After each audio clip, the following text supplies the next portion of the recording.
Assalamualaikum warahmatullahi wabarakatuh.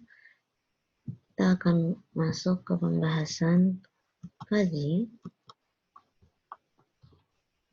pada minggu ini. Tapi sebelum fuzzy Sakamoto, sebelum membahas ke fuzzy Sakamoto, kita akan membahas istilahnya tersebut. Ada 4 istilah, ada 4 tahapan dalam fuzzy, yaitu Fujification, yang sudah kita bahas pada minggu lalu.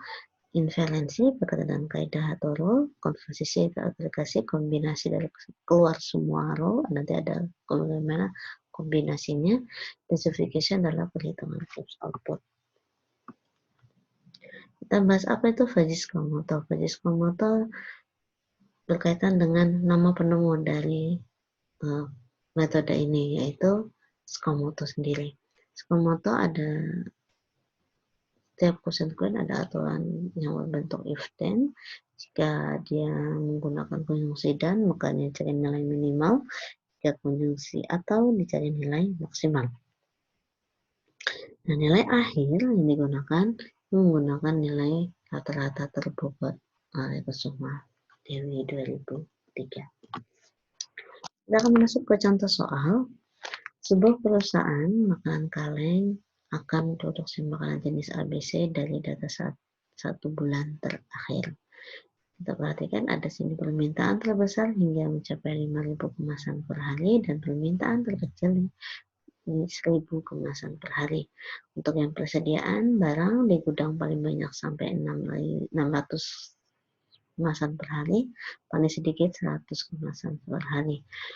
Dan untuk produksi barang maksimal 7.000 kemasan per hari, dan untuk paling sedikit yaitu 2.000 kemasan per hari.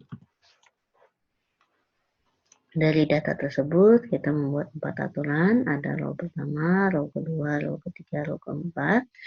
Jika permintaan turun, persediaan banyak, maka produksi barang berkurang, kita fokus di produksi. Jika permintaan turun, persediaan sedikit, maka produksi barang berkurang. Produksi lagi, row ketiga. Jika permintaan dan persediaan banyak, produksi barang bertambah, produksi lagi. Yang keempat, hipotesisnya. Yang keempat adalah permintaan naik, persediaan sedikit, produksi barang bertambah. Di sini hipotesisnya ada 2, produksi barang berkurang dan produksi barang bertambah. Pertanyaannya adalah berapa kemasan makanan jenis ABC yang harus diproduksi? Nah, jelas ya, karena ini hipotesisnya produksi, makanya ditanyakan adalah produksi. Jika jumlah permintaan sebanyak 4.000 kemasan dan persediaan di gudang masih 300 kemasan. Jadi nanti untuk permintaan nilai X-nya adalah 4.000, untuk persediaan nilai X-nya adalah 300, atau kita ganti dengan nilai Y juga boleh. Ini pertanyaan, gunakan fungsi keanggotaan linear. Kita coba bahas kasus tersebut. Ada 3 variabel yang digunakan ya, jelas permintaan, persediaan, dan produksi. Kita lihat data permintaan dari 1.000 sampai 5.000 dengan nilai X itu 4.000, nilai persediaan dari 100 sampai 600 dengan nilai Y 300, produksi dari 2.000 sampai 7.000 dengan pertanyaan berapakah nilai Z tersebut. Kita bahas dulu bersama anggota kelineran untuk permintaan. Permintaan kita menggunakan naik dan turun. Untuk yang turun itu di angka 1.000, untuk yang naik turun itu minimal di angka 1.000, naik itu maksimal di angka 5.000. Kita akan bahas yang turun dulu, bagaimana keanggotaan linearnya. Jadi jika dia nilai X-nya kurang sama dengan 1.000, maka otomatis nilainya 1. Nggak perlu dihitung lagi, otomatis nilainya 1. Apabila nilainya di antara 1.000 dan 5.000, maka yang bisa digunakan 5.000 min X kurang B min A ya, 5.000 kurang 1.000. Jadi 4.000. Jadi ini asalnya dari B min A. Bukan nilai X ya, tapi B min A. Nah, kalau dia di atas 5.000, jadi lihat di sini untuk yang turun, maka dia berada di posisi garis 0. Nggak perlu dihitung lagi, nilainya adalah 0. Naik sama kebalikan. Kalau tadi yang turun itu kalau dia di bawah 1000 itu dia 1, sedangkan ini 0. Nah ini dia di atas 5000 naik, karena kita fokus naik ke atas 5000 dan nilainya 1. Sama kalau dia di antara kebalikan, kalau sini 5000 min X, ini X min A. Kalau ini B min X, ini X min A. Bagi B min A 4000. Oke, kita akan mencari nilai keanggotaan untuk nilai permintaan 4000. X 4000, karena 4000 berada di tengah-tengah 1000 dan 5000. Untuk yang turun kita menggunakan rumus ini. 5000 min X, 5000 kurang 4000 dibagi 4000 hasil 0,25. Untuk yang naik sama kan di antara ini, maka kita gunakan X min 1000 dibagi 4000, hasilnya adalah 0,75. Persediaan juga sama persis, hanya istilahnya berbeda. Kalau yang sedikit jadi turun, banyak jadi naik. Hitungannya juga sama persis dengan yang permintaan. Kita langsung ke sini. Kalau nilainya 300, nilai di antara 1 sama 600. Untuk yang sedikit, rumus yang digunakan sama 600 min Y dibagi 500.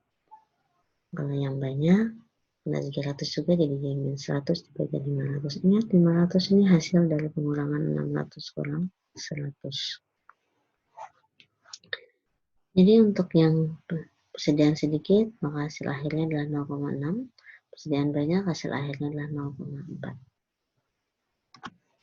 Produksi barang. Produksi barang juga sama persis dengan permintaan dan persediaan untuk keanggotaan linearnya, untuk pembuatan garis derajat linearnya. Jadi yang hanya istilahnya yang berbeda. Sini berkurang itu berarti dia turun, bertambah berarti dia naik. Akhirnya baru membuat rumusannya. Kenapa tidak ada hitungannya? Karena nilai Z masih ditanyakan berapakah nilai Z tersebut ya. Ini rumus yang berkurang, dan ini untuk yang rumus yang bertambah. Hampir sama persis dengan naik dan tambah di permintaan. Oke. Di sini kita akan ambil kesimpulan. Untuk permintaan turun 0,25, untuk permintaan naik hasil 0,75, untuk persediaan sedikit 0,6, untuk persediaan sedikit 0,4. Ini agak salah ya, harusnya persediaan PSD atau PMT. Oke, rule-nya adalah jika permintaan turun dan persediaan banyak, maka produksi barang berkurang. Rule 1 kita akan bahas. Permintaan turun dan persediaan banyak. Permintaan turun 0,25, persediaan banyak 0,4. Karena ini menggunakan konjungsi and atau dan, maka yang dicari adalah nilai minimal. Nilai minimal dari 0,25 dan 0,4 adalah 0,25. Yang terkecil adalah 0,25. Jadi jangan sampai ada yang masih bingung. 0,25 namun tinggi 0,25. Bukan. Kalau mereka disamakan sama-sama desimalnya terakhir adalah 1, maka kita pembandingnya ini ya. 0,2 sama 0,4. Jadi saya coba hapus ini bukan terlalu bingung. Kesimpulan produksi barang berkurang. Yang kita gunakan adalah berkurang. Berarti 7.000 min Z dibagi 5.000. Karena yang diketahui adalah nilai akhirnya, sedangkan nilai Z-nya belum diketahui. Nah, nilai Z1-nya adalah 5.750. Pertanyaannya bagaimana proses perhitungan ini? Oke, kita akan coba bahas bagaimana proses perhitungannya. Nah, ini datanya 7.000 min Z bagi 7.000 min 2.000 sama dengan 0,25. Ada 6 tahapan. Tahapan pertama, 7.000 min Z 0,25 sama dengan yang maju dikali bukan maju ya, mundur ini. 7.000 min 2.000. Kenapa ini dikali? Karena ini kita 7.000, 2.000 itu pindah keluar dari sama dengan. Maka dia dari bagi menjadi kali. Turun lagi ke bawah, 7.000 min Z sama dengan 0,25. 7.000 kurang 2.000 jadi 5.000. Proses yang ketiga, 7.000 min Z sama dengan 0,25 dikali 5.000, hasilnya 1.250.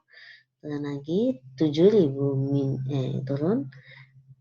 Min Z ya tetap 1.250, karena ini 7.000 dia plus, pindah keluar dari sama dengan, yaitu jadinya min 7.000. Min Z-nya tetap turun, min 1.250 kurang 7.000 yaitu min 2.570. Karena sini min sama min, maka nilai Z-nya 5.750. Ini rumusan persamaan sama mungkin matematika pada saat SMA atau SMP atau mungkin SD.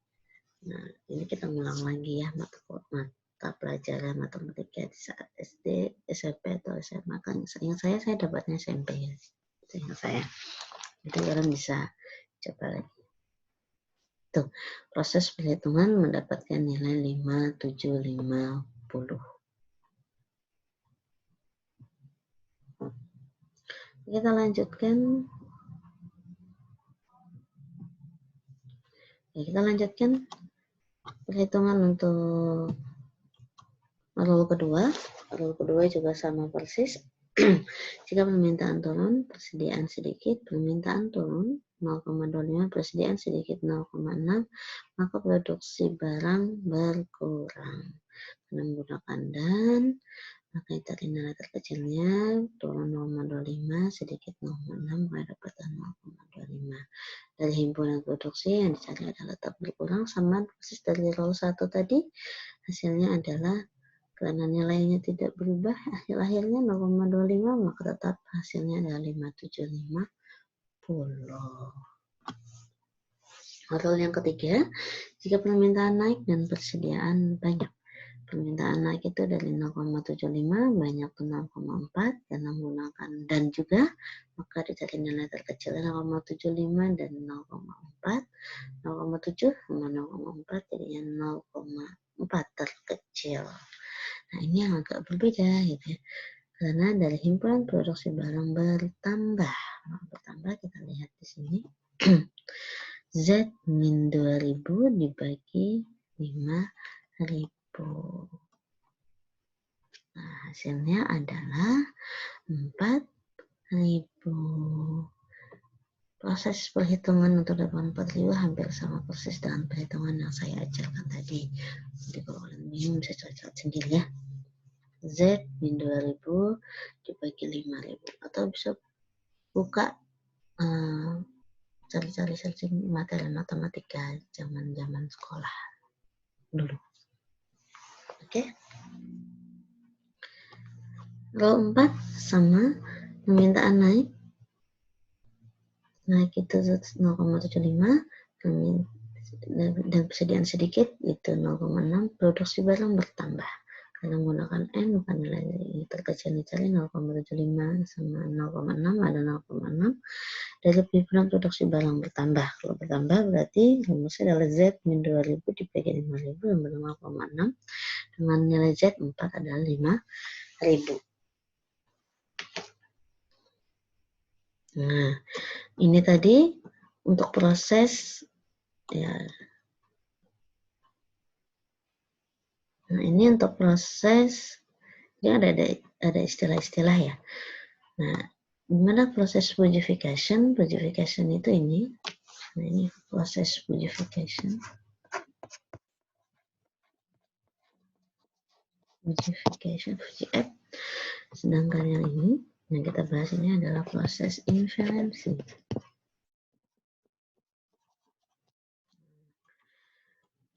Selanjutnya kita akan masuk proses kombinasi. Proses yang ketiga ya komposisi. Kita akan masuk proses komposisi. Proses komposisi ini mah. Jadi di sini ada proses komposisi di sini dulu. Jadi nilai average 1 dikali Z1 0,25 dikali 5750. Average 2 0,25. Dari mana dapat average 1? Kalau Z1 jelas ya Z1. Average 1 dari mana? Kalian tahu?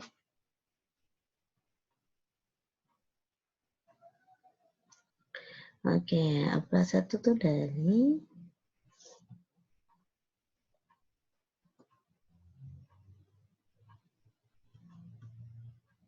nah ini ya. Sorry. 01 0,25 ini dari sini. Ini predikat 1. Predikat 1 0,25. Predikat 2 jadi sini predikat 1 dengan Z1. Predikat 2 dengan Z2. Predikat 3 dengan Z3. Predikat 4 dengan Z4. Diperhatikan untuk predikat 1 0,25. 01 0,25, yang kedua juga 0,5, yang ketiga 0,4, yang keenam 0,6. Di sini 0,25, 0,25, 0,4, 0,6. Sama Z15750 dengan Z25750, Z3 4000, Z4 500. Dibagi average 1, average 2, average 3, average 4, 0,25 plus 0,25 plus 0,4 plus 0,6. Ini diproses dulu 0,25 dikali 570, terus itu 0,25 dikali 5750, 0,4 dikali 4000, 0,5 hasil akhirnya ditambahkan, hasil akhirnya ada 7457 dibagi 15 ini masuk diffusification. 457 dibagi 1,5 adalah hasil akhirnya adalah 4983. Jadi jumlah makanan jenis ABC yang harus diproduksi sebanyak 4983 kemasan. Proses diffusification. Kalau yang sini kombinasi masuk ke sini ke diffusification nilai akhir dari ini. Oke, kalian cari dari nilai berbobotnya. Rata-rata semua berbobot.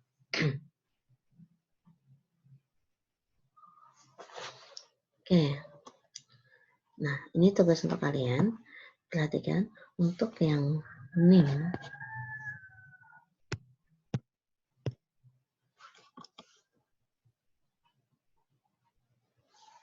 NIM ganjil itu mengerjakan kasus ganjil yaitu kasus 1 dan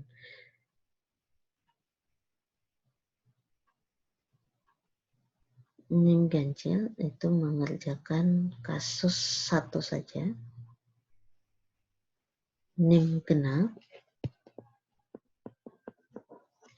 itu mengerjakan kasus 2. Begini, sorry. NIM ganjil itu bisa milih mau kasus 1 atau kasus 3. NIM genap itu hanya mengerjakan kasus 2. Jadi NIM 4 digit terakhir itu apakah dia genap atau ganjil. Perhatikan kalau dia ganjil itu milih salah satu kasus 1 atau kasus 3. Kalau yang genap hanya kasus 2 saja yang dikerjakan. Berapa kemasan makanan jenis ABC yang harus diproduksi? Pertanyaannya berapa kemasan jenis ABC yang harus diproduksi dari kasus 1, kasus 2, dan kasus 3. Kasus 1 tadi permintaan 2.500, persediaan 500, berapa kemasannya? Kasus 2, permintaan 4.500, persediaan 150, berapa kemasannya? Rule-nya sama yang digunakan dari contoh kasus tersebut tadi. Yang kalian cari berapa kan nilai Z jika permintaannya dirubah, awalnya tadi 4.000 jadi 2.500 dengan persediaan awalnya 300 jadi 500. Oke? Itu. Jadi kalau dia ganjil, kerjakan kasus 1. Kalau dia genap, kerjakan ganjil tadi kasus 1 atau 3, genap itu kasus 2.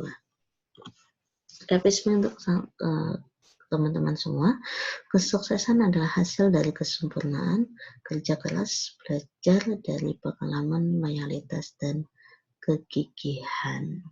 Jadi orang yang sukses dunia akhirat itu adalah hasil dari kesempurnaan kerja keras, belajar dari pengalaman mau baik ada yang gagal atau yang sukses, itu kita anggap sebagai pembelajaran, loyalitas dan kegigihan, pantang menyerah terhadap situasi. Jika gagal, naik lagi. Jadi yang dihitung adalah berapa kali Anda naik dalam kegagalan tersebut.